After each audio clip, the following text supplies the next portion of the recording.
नमस्कार मित्रांनो मी बाबाराव मुसळे.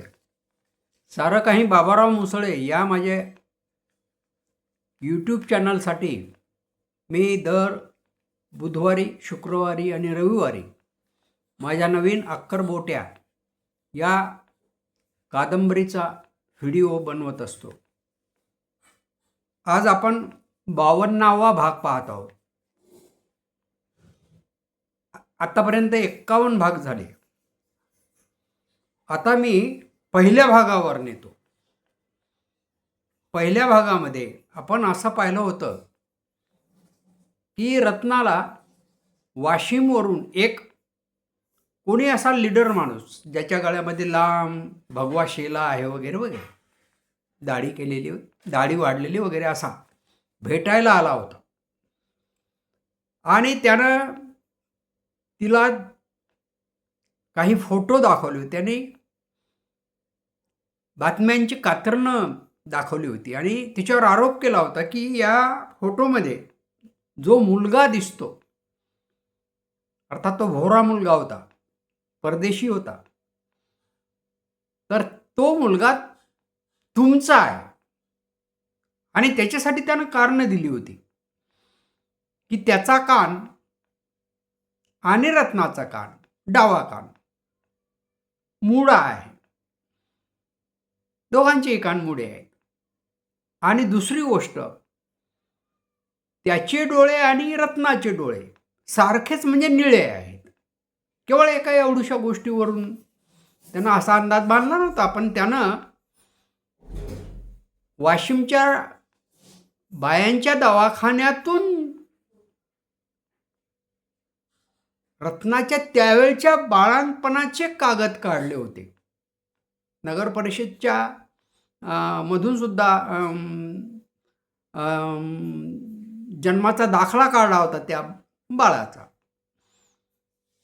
आणि मग तिनं ह्या गोष्टी अर्थात नाकारल्या होत्या की तुम्ही मला काही सांगू नका, तुम्ही उठून जा इथून. आणि तो माणूस उठूनही गेला होता. पण ती गोष्ट तिच्या मनाला लागली होती.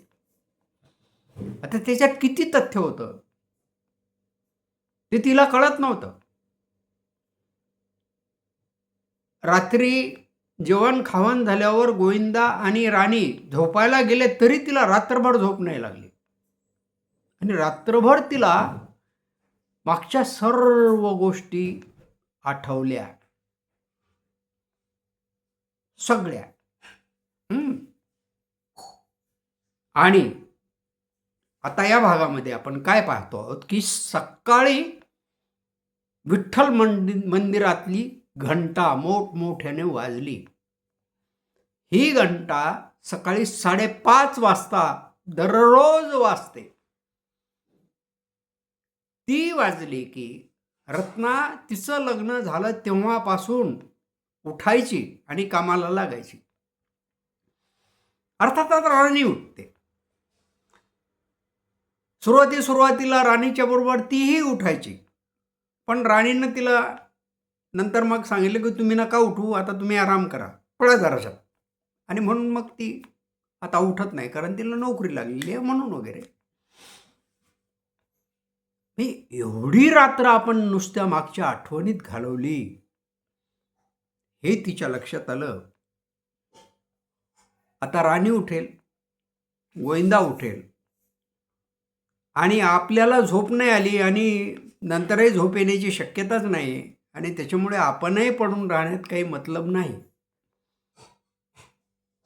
राणी आणि गोविंदा उठल्या, त्यामुळं मग तीही उठून बसली. अर्थात राणी उठल्या संडासला जाणे. अर्थात आता पहिल्यासारखी परिस्थिती राहिली नाही. रत्नाचं लग्न झालं त्यावेळेस बाहेर संडासला जावं लागत होतं, गोदरीत, हागणदारीत. आता घरोघर संडास झालेले आहेत. रत्ना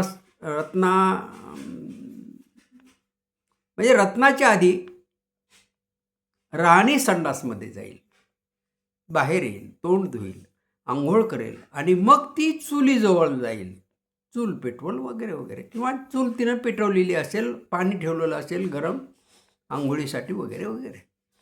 आणि आंघोळ झाल्यावर मग ती चहाला बसेल. तर तिच्याबरोबरच आपल्यालाही चहा घ्यायचा अशा बेतानं रत्नाही उठली नंतर आणि तिनेही तोंड धुतलं आणि तिला सांगितलं की माझाही चहा तुझ्याबरोबर कर.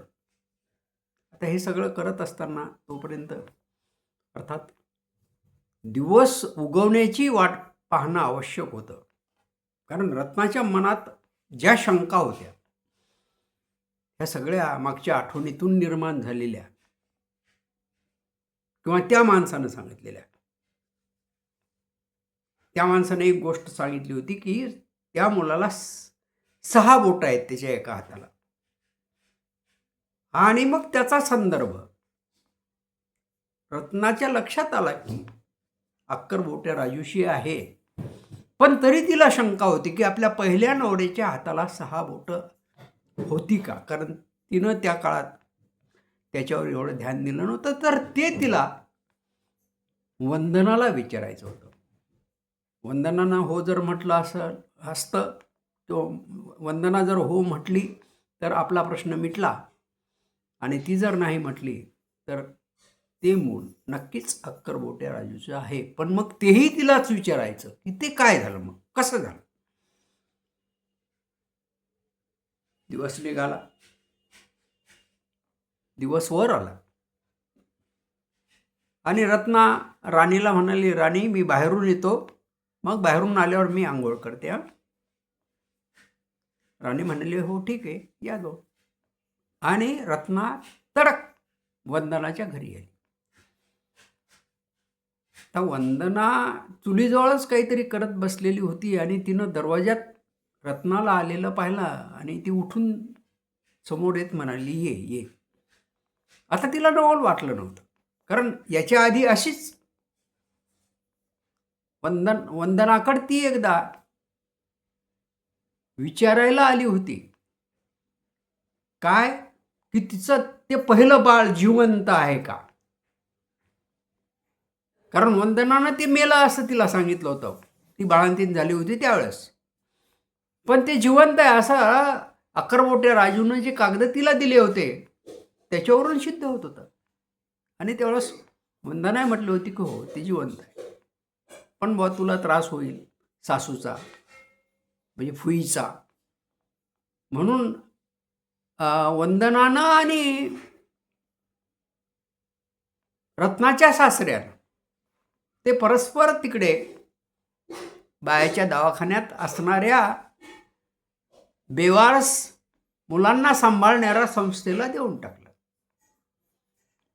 आणि आता वंदना जेव्हा रत्नाला दरवाज्यात आलेली पाहिलं वंदनानं, तेव्हा तिच्या लक्षात आलं की आता आणखी काहीतरी गंभीर प्रश्नही विचारणार आपल्याला.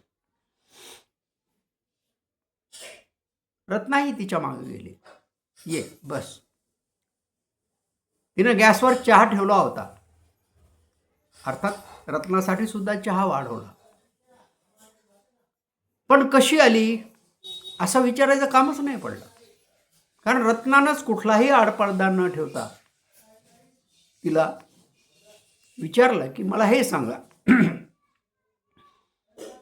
की ज्या दिवशी माझ्या ओटीत पहिल्यांदा फळं भरली होती, पहिल्या लग्नाच्या वेळेस, पहिल्या नवऱ्याच्या वेळेस, त्यावेळेस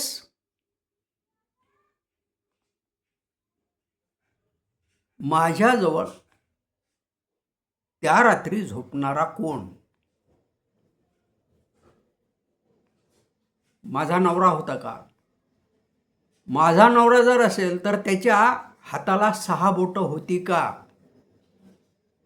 आणि खोटं बोलू नका, तुम्ही इतकं पाप केलेलं आहे, तुम्ही माझं सगळं आयुष्य सडवलेलं आहे, नासवलेलं आहे. आता खोटं बोलू नका, जे असेल ते खरं सांगा. वंदनानंही सुस्कारा सोडला आणि म्हणाली की तुझ्या त्या पहिल्या नवऱ्याच्या हाताला 6 बोटं नव्हती, 10च बोटं होती. या हाताला 5, या हाताला 5. आणि मग रत्नानं पुन्हा विचारलं की मग त्या बाळाला 6 बोटं कशी आली? म्हणजे तुम्ही माझ्याशी फार मोठी दगाबाजी केली. तुम्ही माझ्याजवळ माझा नवरा गीताबाईच्या घरून मुद्दाम माझ्यासाठी येणार असा आधीच सांगून त्या रात्री अक्करबोट्या राजूला माझ्याजवळ झोपवलं. हे खरं ना? खरं ना हे? रत्ना म्हणाली, हो 100% खरं. मग तुम्ही असं का केलं माझ्याशी? मी काय बिघडवलं तुमचं? ती म्हणाली, तू बिघडवलं. आणि त्याचाच माझ्या मनात राग होता. रत्नाला कळलं ना की आपला लग्नाच्या आधी तर काही संबंध आला नाही, कसं काय बिघडवलं? वंदना म्हणाली, त्याचं असं की मोठ्या मास्तरला म्हणजे तुझ्या पहिल्या नवऱ्याला नारायणला माझी चुलत बहीण द्यायचं ठरलं होतं, पक्का झालं होतं.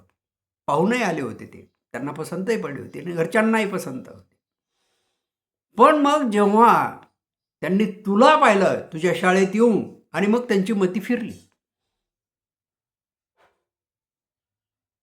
इकडचा संबंध तोडून त्यांनी तुझ्याशी संबंध केला आणि त्याच गोष्टीचा मला राग होता. आणि म्हणून मग त्याचा एक बदला, त्याचा एक खुन्नस माझ्या मनात होता आणि त्यात मग अक्करबोट्याचं आणि नारायणचं भांडण झालं. आणि अक्करबोट्यानं नारायण समोर असं म्हटलं होतं की तुझ्या या बाजाचा तुझ्या आधी मी मान करीन. अर्थात तुला माहिती आहे की तो माझा मामे भाऊ, त्याच्यामुळे त्यानं मला विश्वासात घेतलं. त्यानं आणि मी मिळून हे सगळं प्लॅनिंग केलं. हां, एक मात्र आणखी केलं आम्ही की फक्त तू एकटी घरी कशी राहशील यासाठी. गीताबाईच्या मरणाची बातमी एका माणसाच्या हातानं त्या दिवशी सांगितली आणि त्याचा परिणाम असा झाला की नारायण, फुई आणि मामाजी आणि माझा नवराई आणि बाकीचे काही माणसं हे तिकडे निघून गेले आणि घरात त्या दिवशी तू आणि मीच राहिलो. आणि मी तुला म्हटलंच होतं त्याही वेळेस की तुझा नवरा येणार आहे, घोड्यावर बसून येतो म्हणाला तो, आणि ते तुला खरं वाटलं.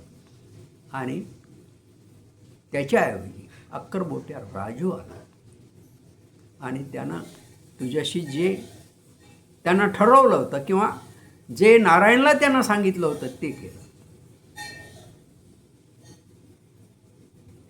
काय बोलावं रत्नाला काही कळत नव्हतं. इतका तिला राग येऊ लागला आतून की बसल्या जागीच या वंदीची अशी गच्ची पकडावी, दाबावी जोरात, जीभ बाहेर पडेपर्यंत. पण रागावर तिनं कंट्रोल केलं आणि वंदनानं तिच्यासमोर चहा ठेवला. घे. हो घेतो चहा तुमचा घेतो, हे खरं म्हणजे माझ्यासाठी विष आहे, पण तरी घेतो. आणि तिनं चहा घेतला. वंदनाही चहा घेऊ लागली, पण तेवढ्यात तिचा फोन वाजला आणि तिकडून हो हो हो असं बोलणार अशी ती बोलू लागली. हो ती माझ्याजवळच आहे, इथेच बसलेली आहे, मला विचारायला आलेली आहे वगैरे वगैरे. तिचं बोलणं झाल्यावर तिनं फोन ठेवला आणि तिनं रत्नाला विचारलं, लक्षात आलं तुझ्या कोणाचा फोन असेल? रत्नाई म्हणाली, हो आलं लक्षात. वंदना म्हणाली, तो मला म्हणजे अक्करबोट्या राजू मला विचारतो की मला आणि त्याला दोघांना मिळून उद्या वाशिमला जायचं आहे आणि त्या मुलाला भेटायचं आहे आणि त्याला भेटायचंच नाही की त्याचा मी बाप आहो हे सिद्ध करून दाखवायचं आणि त्याला घेऊन गावात आणायचं. सगळ्या गावाला सांगायचं की हा माझा मुलगा आहे, यालाही 6 बोट आहेत, मलाही 6 बोट आहेत. आणि ही गोष्ट ऐकून तर वंदनाचा जीवच धडकला. जी गोष्ट इतके दिवस झाकून होती,